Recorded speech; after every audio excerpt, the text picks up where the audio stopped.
Hey guys, my name is Dr. Peter Kozlowski, and today we're here to talk about unmasking the invisible, the deep dive into toxins and your detoxification pathways. So a little bit about me. I'm a family practice doctor who switched over to the dark side and started practicing functional medicine as an intern in residency.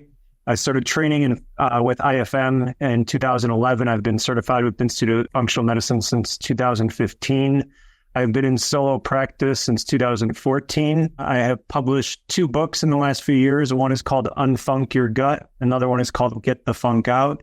My passion is root cause medicine, so getting at the why of someone sick instead of giving pills as a Band-Aid. I started focusing on the gut, but more and more I realized that my patients could not achieve health without detoxification. So major part of my practice now is detox and testing for toxins and detoxing. I believe our greatest role as practitioners is to educate.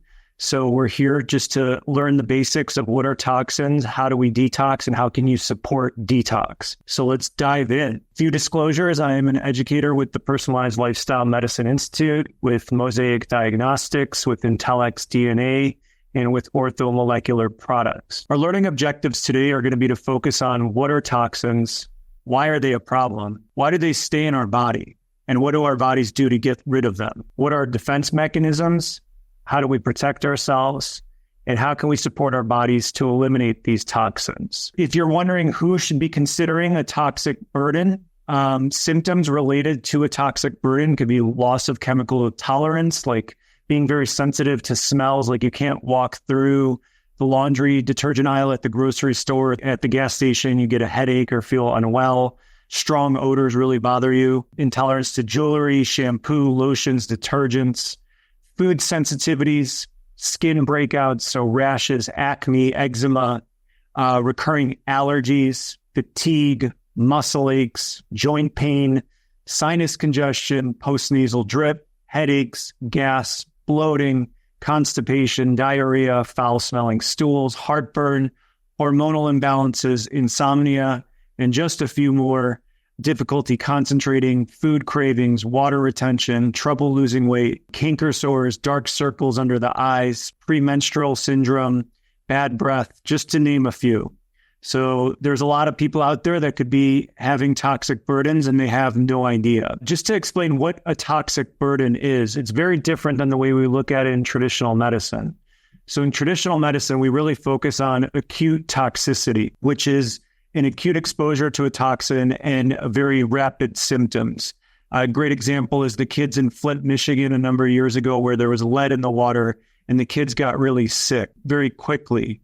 So what we focus on in the integrative medicine world or the functional medicine world is the lifetime accumulation of these toxins. And the worst thing I would say about toxins is we don't taste them, we don't smell them, we don't feel them, they don't hurt when they get on our skin. They get into our bodies quietly and they accumulate, and eventually people present with disease. So the goal is to prevent that. In my practice, we're mostly trying to reverse disease, but you really want to try to prevent it through testing. So toxins are substances that can cause harm to living organisms. And the 2 I have listed here are lead and mercury. This is a cell, and inside the cell are mitochondria, and the cell's on fire. That's more or less what toxins like lead or mercury do. They put the cell on fire and the cell can't work right and disease happens. Very important to understand that toxins can come from the inside, which are endotoxins. So if you're treating the gut, things like dysbiosis due to candida, the most common condition I treat, SIBO, or exotoxins, which come from the outside. So that's like the lead that's in airplane exhaust, people living in moldy homes, the standard American diet, SAD or SAD as we call it, all the creams and lotions that we put on our body, exhaust from cars, just to name a few. The most important thing for you to understand is toxins are fat soluble, meaning if they get into our body, they look for fatty places to get stored. The next important thing to understand is that they are everywhere. And so here's a few, and these are all toxins we can test for, but sugar, the endotoxins like we talked about, cortisol, mental, emotional, spiritual, social health, mycotoxins, heavy metals, benzophenone 3 in sunscreen, perfluorocarbons, PBDE, and flame retardants, triclosan, and that's found a lot in soaps. Glyphosate, I think our biggest health crisis in America, which is the main component of Roundup. Phthalates are everywhere. Plastic is now found in like athletic clothing. EMFs are everywhere. So we are under this extreme attack of toxins 24/7. And what people forget, most people think of their liver when they think of their main detox organ. There's actually 3 organs that we actually really overlook. And your primary detox organs are your skin, your lungs, and your gut. Why? Because those are your barriers to keep toxins out. So your skin is a barrier, right? And there's studies that show that we can be exposed to a credit card's worth of plastic in the rain. We layer on all these lotions and creams that are full of chemicals that are constantly getting banned and then replaced with new chemicals. As I mentioned, there's now plastic found in clothing. And so your skin is trying to keep this stuff out. Then your lungs are a barrier, right? And then the most common toxin I'd see is mold toxins, so people living in moldy homes, and then lead from airplane exhaust. So your lungs are trying to keep that out. I live in Chicago, and so our city water is full of tons of chemicals.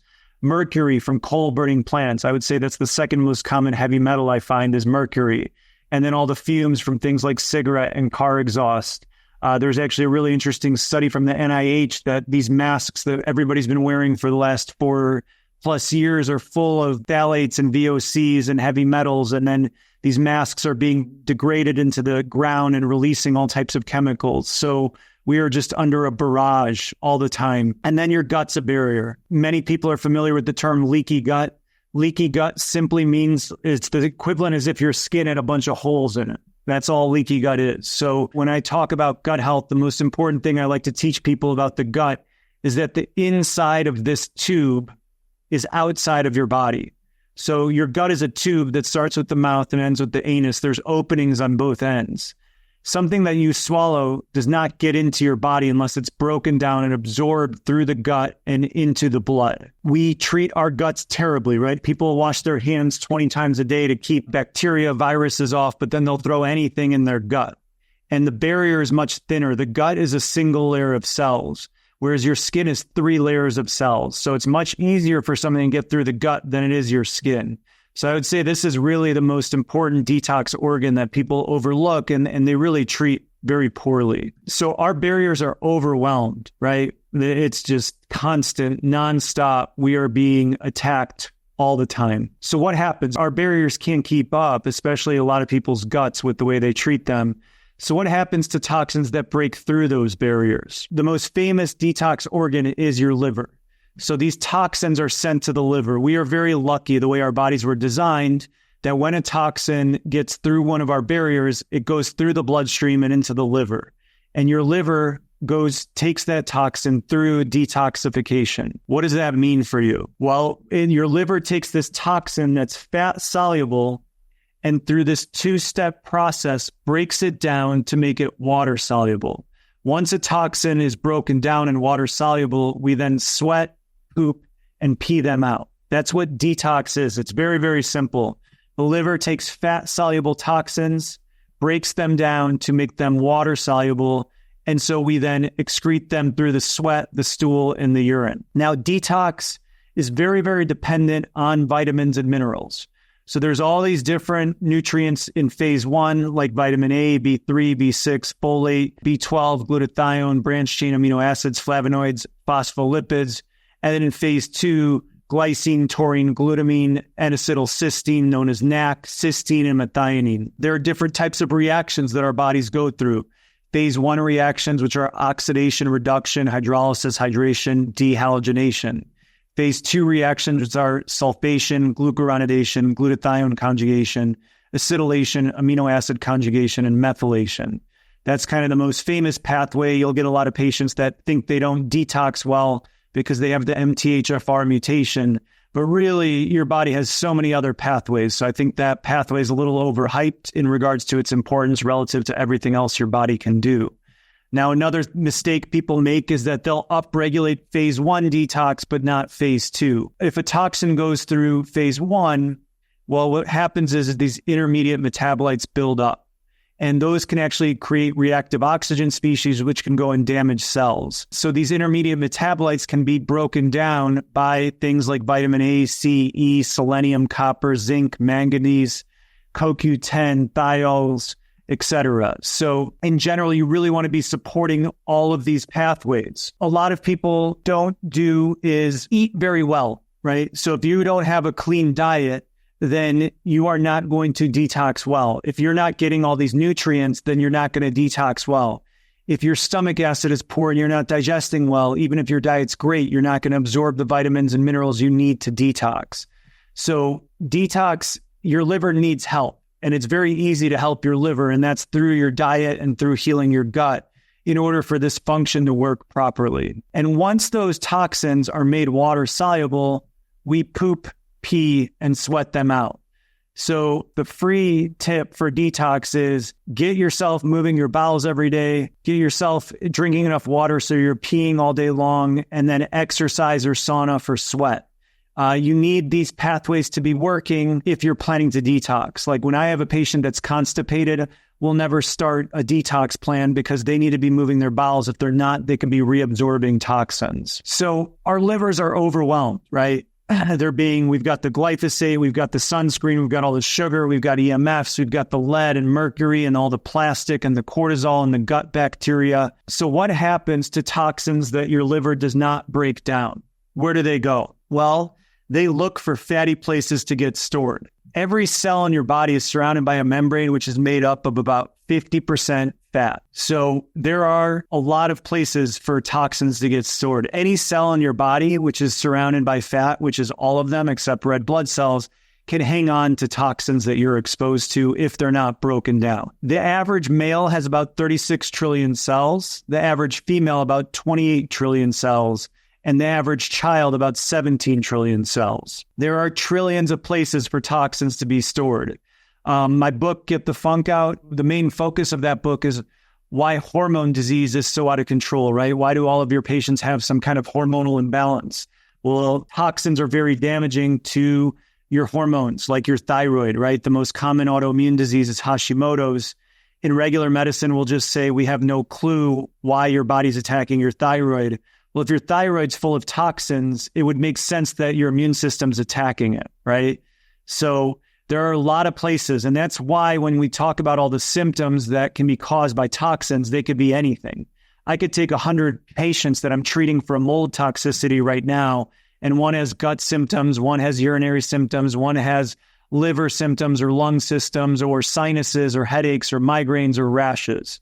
Toxins can cause different problems in different people, and even in the same person, they could change the problem that they're causing. The way that toxins cause damage is that they damage DNA, they modify gene expression, they poison enzymes, they break cell membranes, and I would argue the worst thing that they do is cause mitochondrial damage. The mitochondria are famous as the powerhouse of our cells. That is where we produce energy. Food is basically nutrients from food are taken into the mitochondria to go basically be turned into ATP or energy. And then your cells rely on the mitochondria functioning to work, to function properly. So when you start digging into diseases, there's not great research that toxins cause obesity or toxins cause autism or endometriosis or autoimmune disease or dementia.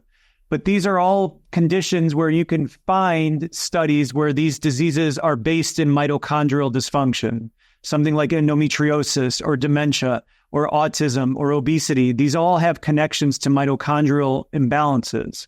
So we could take the traditional medicine attitude and say we have no clue, or we could say we're living in this toxic environment and these toxins are attacking, being stored around our cells. And once they're stored, they're damaging our mitochondria, which could present as different diseases in different people. So I think this is a very, very crucial point to remember is a lot of these diseases, these chronic diseases that we're working with are rooted in mitochondrial dysfunction. The studies aren't connected, like lead definitely causes endometriosis or mold definitely causes autoimmune disease. Hallmarks of those conditions are mitochondrial dysfunction. And then we know toxins cause mitochondrial dysfunction. So that's your connection there to any kind of disease that we work with typically in the integrative medicine world. So let's talk about detox. So you guys understand toxins why they're a problem, how they get into our body, what our bodies try to do to get rid of them. So what can we do to support detox? What do I do with my patients? Well, the most important step is to stop exposure. You have to protect your barriers.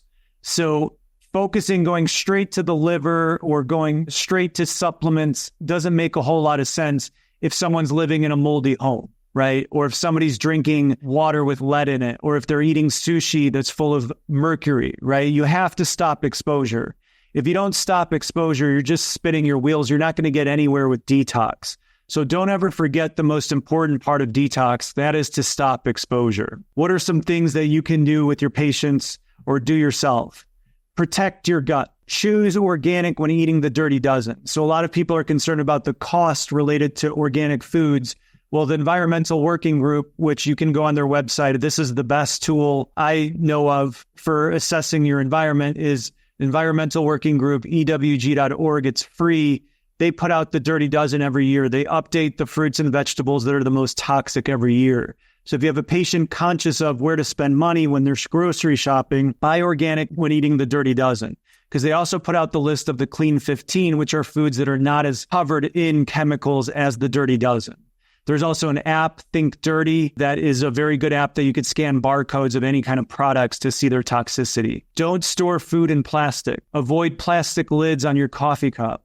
Use BPA-free bottles. Avoid preservatives like BHT, BHA, benzoate, and sulfites. Cut out foods with added sugar. If you need a sweetener, use a small amount of stevia, honey, or maple syrup. Avoid artificial sweeteners like sucralose and aspartame. Choose alternatives to non-stick cookware, stainless steel, cast iron, ceramic, titanium, porcelain, enameled iron, anodized aluminum. Never microwave food or liquids in a plastic container or plastic cling wrap. If you microwave, use glass or ceramic containers instead.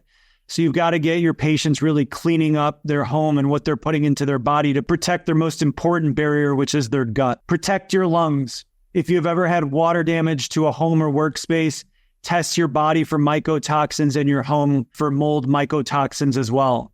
Test your water. There's a great company, WaterCheck, National Testing Laboratories, where you can submit your water and they could test over 100 different chemicals in your water.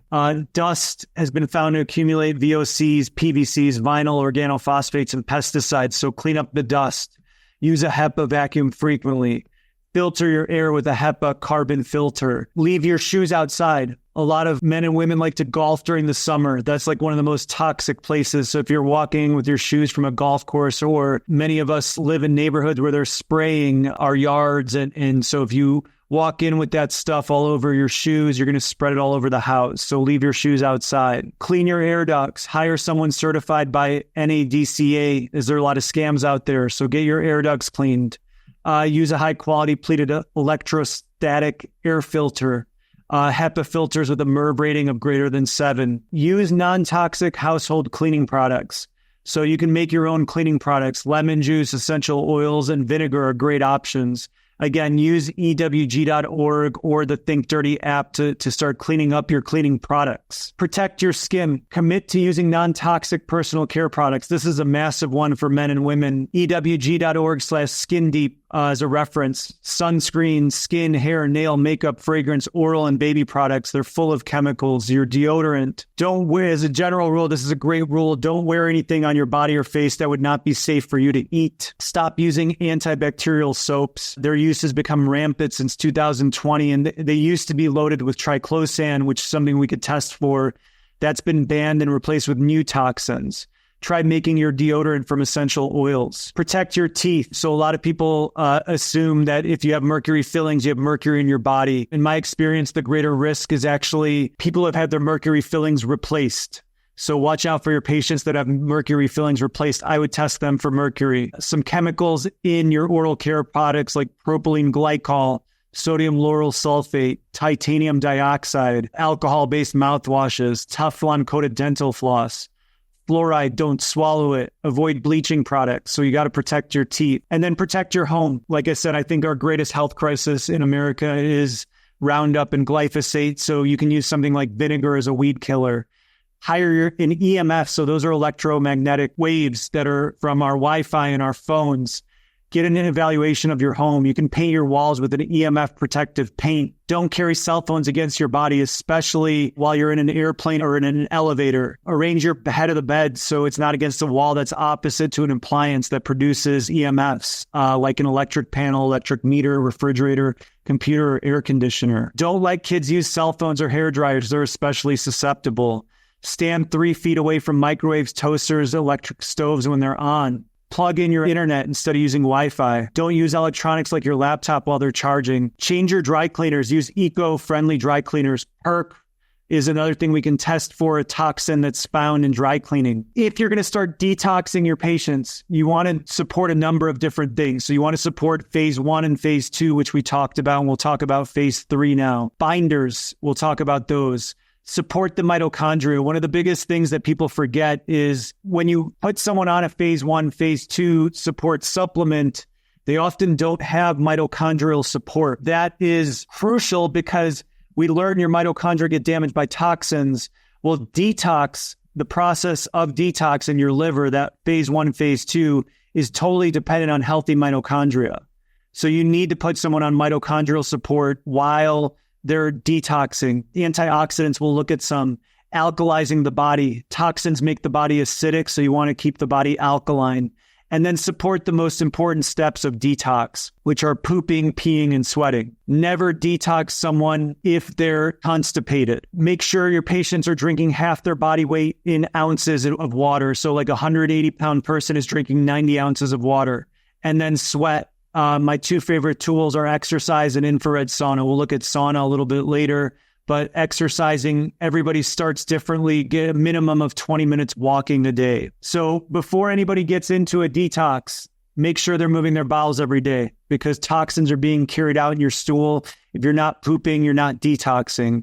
This is my book called Unfunk Your Gut that is all about the gut and how to heal someone's gut. Supporting phase 1 and phase 2, we talked about all these different nutrients. So any one of your favorite nutraceutical brands makes phase 1 and phase 2 support, right? So you want to pick a product that has that support. You can usually get one product instead of finding all these nutrients individually. It can be done through food. So phase 1 support, there's foods high in glutathione like salmon, foods high in branched chain amino acids, which is meats and liver, foods high in flavonoids like green tea or phospholipids, eggs, foods high in glycine are nuts and seeds. High in taurine is some of your crustaceans and oysters and shellfish. Foods high in cysteine, again, are some meats, and methionine and some of your grains.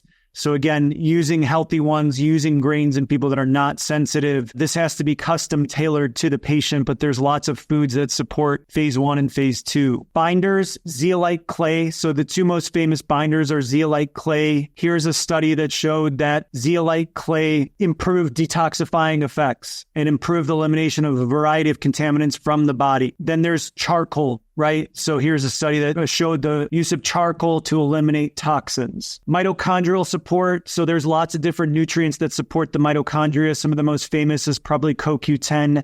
My favorite is glutathione. There's alpha lipoic acid, L-carnitine, phospholipids, creatine, magnesium, calcium, your C, D, and E vitamins. So again, there's a lot of nutraceutical companies that'll make like a generalized mitochondrial support, which is a great option. Antioxidants, there are many. This study shows ginseng, some soy foods, your cruciferous vegetables, which are full of N-acetylcysteine and sulforaphane that can upregulate phase 1 and phase 2.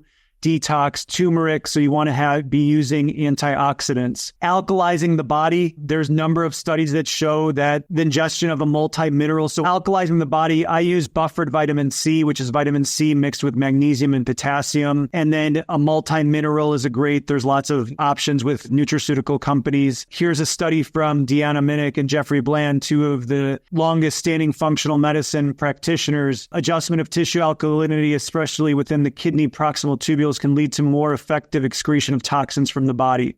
So alkalize the body. And then one of my favorite tools is sauna, infrared sauna. This is a study from Walter Crinian. Sauna showed the mobilization of heavy metals and chemical xenobiotics. Infrared sauna is twofold because it induces sweating, but the infrared waves also help kill off toxins. So that's why I choose infrared instead of other types of sauna. My other book that I wrote is called Get the Funk Out, where it dives deep into all your different hormone pathways and then deep into the major toxins that I treat, like heavy metals and mold, phthalates and VOCs and glyphosate, and how to get those out specifically. Because sometimes you want to custom tailor a detox protocol to the patient and what toxins they have. Every toxin can different strategies for different toxins. And so that's all outlined in my other book. So to summarize, this was an introduction to detox, to what toxins are and how do we detox. And so toxins are substances which can come from the inside or from the outside, endotoxins and exotoxins, and they cause harm to living organisms. If our body does not eliminate them, they will get stored in fat. And as we remember, every cell in your body, except for red blood cells, is surrounded by a membrane which is made up of about 50% fat. So when those toxins start getting stored around our cells, they damage DNA, they modify genes, they poison enzymes, they break cell membranes, and to me, most importantly, they cause mitochondrial damage, which can lead to many, many different diseases. Again, the studies aren't really there for lead causing autism or mercury causing autoimmune disease or mold causing Hashimoto's.